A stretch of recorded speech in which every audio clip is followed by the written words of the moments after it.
So since my late teens and even currently in my 20s, I have been somebody who's been passionate about different cultures, traveling the world, and finding opportunities for me to get myself out there in the world.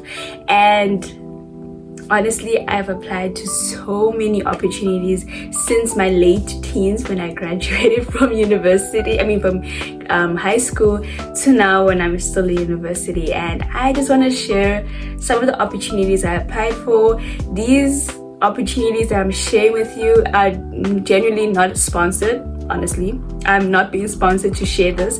I'm genuinely just sharing a little bit of my experience. And yeah, as somebody who's very interested in traveling the world and how I try to pursue it from different avenues. So let's get into the video. And young everyone, welcome back to my channel. In today's video, I'll be sharing all the opportunities I've applied to since my late teens and currently in my not late 20s.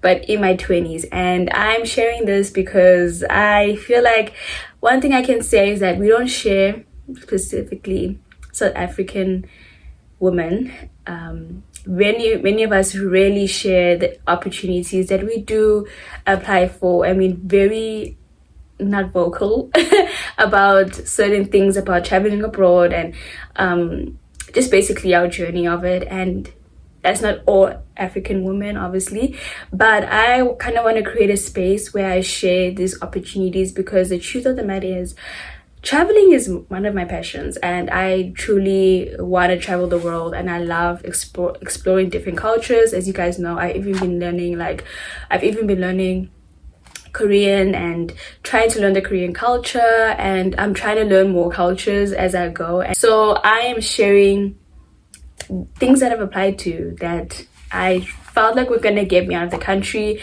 and also opportunities that I felt like were gonna grow me, and also again opportunities that fed my desire to travel the world. And yeah, as I said again, this is all from my experience. This has nothing to do, I have no hatred for any organization, or I'm not sponsoring any organization. I'm simply just sharing my experience. Okay, so let's get into that. So I applied for study abroad. I applied in my late teens, so I was 18 years old when I applied to officially study abroad. I actually applied with my grade 12 certificate. I applied to go study in Canada. So I applied and I did get a conditional offer, which means I was accepted, but on the basis that I submitted my IELTS exam. And unfortunately, I applied and I got my conditional letter, and then I was supposed to go and study in September of 2020. But as you guys know, March 2020, in March 2020 was the only time I could find a date to write my IELTS exam, and I did find a date then, and then for some reason the world decided to close down. I mean, remember, we know the reason, but I'm just, but the pandemic happened and the world shut down and I could not write my exam. And then I was only able to write my IELTS exam in November 2020. So as you guys can tell, I didn't continue with that. They did give me an option to come after seeing my IELTS report, and I submitted it in November 2020. They did give me an option to come and study with them, but in January. But I just felt like there was just so much uncertainty. Borders were not really open for countries yet, and I just felt like, you know what, I think the best option for me was to stay at home and study here. And yeah, I ended up studying law, and yeah, I was going to be studying forensic psychology in Canada. Yeah, I still brag about that. Okay, second study abroad opportunity I applied for. I applied to study in South Korea in 2023. I applied through the means of a scholarship. I got rejected, and I'm not gonna lie, I believe I was rejected from this university because I was applying for media and communications and it's a course that is taught in Korean. Now the thing is, when you are looking at the applications, like when you want to apply to different universities, it's so important that you look if the course is taught in Korean or in English. If the course is taught in Korean, right, you need a Korean test or proficiency test. So you need to, when you're applying for this course, you need to automatically send in your Korean proficiency test. But if you're applying for an English course, like a course that's taught in English, then you can apply for with your English proficiency test. But also if you, thank you South Africa, but if you in an English speaking country and one of the countries was listed as South Africa, you just need to prove that you basically are a citizen of South Africa and that on your maybe school report that you have had English. So that will also take away the fact that you need to provide an IELTS or a TOEFL certificate and all these different things. If you come from an English speaking country and you have had English in your curriculum, then you can just basically submit that. Unfortunately for me, I did not realize that the media and communications program is actually in Korean. I applied to a Korean course with my English proficiency statements, and unfortunately I didn't get accepted. And I also think maybe it could have been my grades as well. Like, I'm not gonna lie, like I don't think my grade 12 grades were that strong compared to like in the Korean university field or industry or whatever you call it. Like, I feel like it's very prestige. And I think I was applying to a university with like below 5% acceptance rate. I don't know what I was doing. I was very ambitious. I don't even want to, like, you know, that was a different story. Okay. And then the next category I want to talk about is work abroad. So I applied to internships within Formula One and the Formula One Academy. And yeah, that's because I am such a huge Formula One fan, and I love that, well, like people like the Formula One teams get to travel the world. Not all like everybody, but you get what I mean. Like, people who are in the like garage and everything, I mean, you're traveling with the drivers and everything, and I felt like I really wanted that for myself.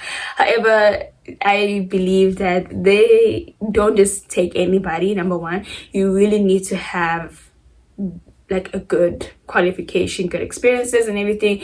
And maybe that was just from my experience, but yeah. And you can apply for something, but it could very much be like an office job, which I'm not against. But if you wanted to, if like me, I wanted that travel experience and everything, yeah, I could very much not, I was not drawn to the office jobs. So yeah, I did apply for internships for Formula One and Formula One or F1 Academy.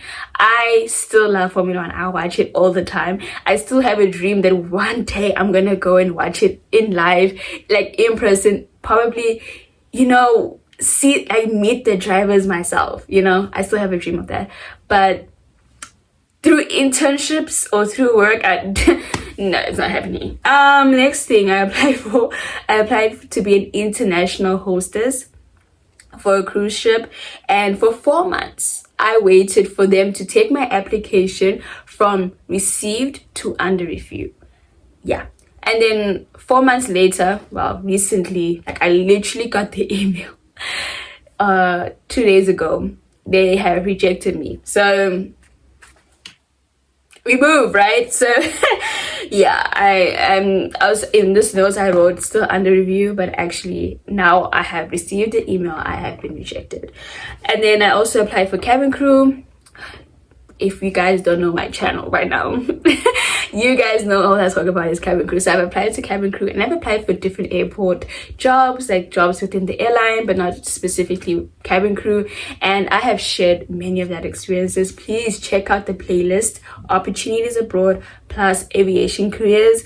You can watch, like, simply watch my journey, or simply also just get tips and tricks on how you can approach your applications and stuff like that. Okay, so yes, if you are interested in that, if you're interested in me sharing more of these journeys of things I've applied to, how my experience was about it, please guys, subscribe and share with your friends, because we have to help each other out. Okay, we have to help each other out. And then I've also applied to work for the United Nations. I was very inspired by Dr. V and just her journey as somebody who's advocating for women's education, and just how not only does she get to be like an advocate for strong issues that happen in this world, but I was very like inspired by the fact that she gets to travel as well. Like I was like, wow, I want to do that. Like as I said again, guys, I love to travel and I want to travel. That's my dream job. That's my dream job. But I was very inspired by how Dr. V was able to work so fervently towards a mission and speak passionately about issues of this world, and then still be able to travel. Like I loved it, and I applied to the United Nations and I got rejected. Yeah. Like, and I think it's also mainly because like many job applications within the United Nations, you need to have a master's degree, which makes sense. And I'm still pursuing my undergrad, so once I'm done with that, I'm probably gonna pursue a master's, and we're gonna try this again. But shout out to Dr. V, who she's such an inspiration and I love her. In conclusion, my journey has been full of highs and lows. Like I can't express enough how much I love the idea of traveling and just meeting new people and understanding different cultures and just, you know, exploring different backgrounds. And I love it, and sometimes I do it from the comfort of my own home through Korean dramas, through Chinese dramas, through talking to friends who stay abroad, and, you know, just experiencing that through conversations and through media. And I know media is not always a trusted like source because there's some fake media, but through engaging with people who have stayed abroad and everything like that, or are staying abroad, it's very interesting, and it's something that I feel like 5-year-old me and myself now cannot throw away, and I'm not gonna stop pursuing this dream. And yeah, guys, like if it's not cabin crew, if it's not working in the United Nations or working in F1 or whatever, the truth of the matter is I am going to try every legal okay means to pursue my dream of traveling the world. That's my dream job. Yeah, I would love to do that. So yeah, guys, thank you so much for joining me on this video. It was so freeing to share a little bit more about my journeys and my experiences as somebody who is just like you, who just simply wants to make a name for, not just a name, I would say rather wants to pursue opportunities that are bigger than her and will challenge her, and that your race and your age and your gender shouldn't be something, or even your family background or anything, shouldn't be something that holds you back. I am capable, and God essentially is the one who guides my steps, and he gives me the opportunities as well. And if it's a no, I believe it's rejection is always protection for me personally. So yeah, guys, thank you so much for just joining me in this video. And yeah, subscribe, like, comment, and please share with anybody else who you feel is interested. And yeah, share your journey as well in wanting to travel and go abroad.